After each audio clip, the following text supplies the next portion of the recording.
Bruxelles, gare du Midi. Et oui, je rentre à la maison pour aller voir Guillermo Guise. Guillermo, c'est encore un migrant belge et il va très bientôt envahir la scène française. Mais pour l'instant, il est au Kings of Comedy Club. Bonsoir, vous avez vu Guillermo? Bonsoir. Ah non, vous l'avez pas vu? Guillermo. Ah non, désolé, bah non, ça c'est pas Guillermo. Guillermo, ah bah non plus, donc du coup, bah oui, il est sur scène évidemment. Et attention, ce soir c'est une exclue, il teste des nouvelles blagues. T'as le Luxembourg, pendant des années ils nous ont baisé la gueule avec la fraude fiscale. J'ai jamais compris comment c'était jamais vengé quoi. Comment on sait jamais... Le Luxembourg militairement, on les prend quoi. Sérieux. Après le spectacle on part à 7 voitures. Non mais sérieux.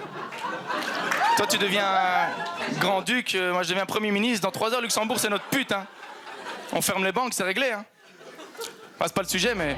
Ouais, ça marche bien, mais ce serait pas un peu casse-gueule de tester comme ça des nouvelles blagues? Bah c'est casse-gueule, oui et non quoi. C'est-à-dire qu'on fait pas 30 minutes de nouveau matériel tous les soirs. C'est 30 minutes qu'on adapte, qu'on réadapte, qu'on essaie de polir. Mais une fois que tu commences à comprendre les mécanismes de ton truc et que tu sais où ça va marcher, bah il suffit d'après de réagencer, de réécrire et d'évoluer. Moi j'ai commencé il n'y a pas très longtemps le stand-up et ça a complètement changé ma vie en fait, quelque part. Et ça a rendu ma vie quelque part plus belle. Il y a quelques jours, il y a une dame qui m'a appelé en disant voilà, je travaille pour une association qui s'appelle les infirmiers de rue et on s'occupe des sans-abri. On essaie de réinsérer les sans-abri et on aime vraiment beaucoup ce que vous faites. Alors on s'était dit que peut-être ce serait bien de pouvoir vous associer à notre cause. Et j'ai trouvé ça incroyable quoi. Et je lui ai dit non merci, j'ai pas le temps.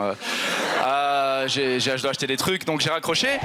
Tu serais pas un petit peu trash, un petit peu cynique? Les gens me disent souvent ouais tu fais de l'humour noir. En fait j'ai pas l'impression de faire vraiment de l'humour noir. Je suis pas là pour choquer. J'ai l'impression de faire une sorte d'humour un peu absurde. Moi c'est l'absurde qui me parle quoi. Ce qui me parle c'est la connerie intrinsèque de plein de comportements humains et les pires comportements possibles. L'UNICEF c'est chouette et tout, tu voyages dans tous les pays chauds, tu rencontres des stars, tu peux adopter des enfants pour une croûte de pain, je veux dire c'est... L'UNICEF c'est vraiment un win-win quoi. Alors que tu vois, les infirmiers de rue ils te disent oui si vous voulez vous pouvez faire une ronde avec nous pour laver un sans-abri. Tu dis oui mais il est où mon win à moi quoi, dans le win-win? C'est ce que j'ai dit à la dame, j'ai dit oui moi je veux bien faire votre truc dégueulasse là mais comment vous comptez communiquer sur le fait que j'ai un grand cœur? Les petites salles comme ici pour faire du stand-up, c'est important quand on se lance. C'est un QG ici en fait, et on est plein, tu sais bien comment c'est. Enfin non, toi tu viens plus jamais jouer ici. Évidemment, toi tu joues dans des salles de 4000 personnes et dans des galas avec des gens qui sont connus de toute la France. Mais pour les gens comme moi, tu vois, le petit peuple de l'humour, le prolétariat de la vanne facile, on est obligé quelque part de retourner par ici.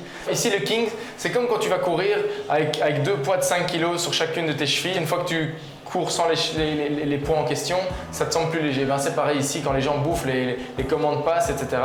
Bah, voilà, une fois que tu joues dans un théâtre, ça te paraît plus facile. Tu vois, moi dans les années 90, j'étais hypochondriaque. J'avais l'impression que j'avais le sida en permanence. Je pensais que j'avais le sida tout le temps, alors que je niquais jamais. Le sida, c'était la classe des maladies dans les années 90. Sérieux, quand t'avais le cancer dans les années 90, t'étais ringard, quoi.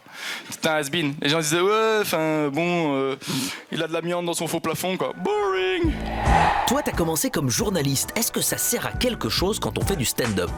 Moi, en tant que journaliste, j'ai fait 1 million de trucs, quoi. J'ai tout fait, de l'économie, du sport, de la culture. Ça me permet d'avoir un spectre plus ou moins élevé et important de choses que j'ai envie de traiter et de finalement toujours parler de ma vie, quoi. J'arrive chez mon médecin, commence à me palper, etc. C'était la première fois de ma vie que je me faisais palper les couilles par un vieux monsieur, alors qu'en Belgique ça fait quand même partie du folklore. Non mais voilà, moi je viens d'une famille très athée, j'ai jamais eu la chance d'aller au catéchisme, c'est vraiment un truc que j'ai découvert sur le tard, comme la burrata finalement. Et je me dis tant mieux quelque part, je crois que j'aurais découvert ça enfant, j'aurais moins profité, mais là c'était vraiment...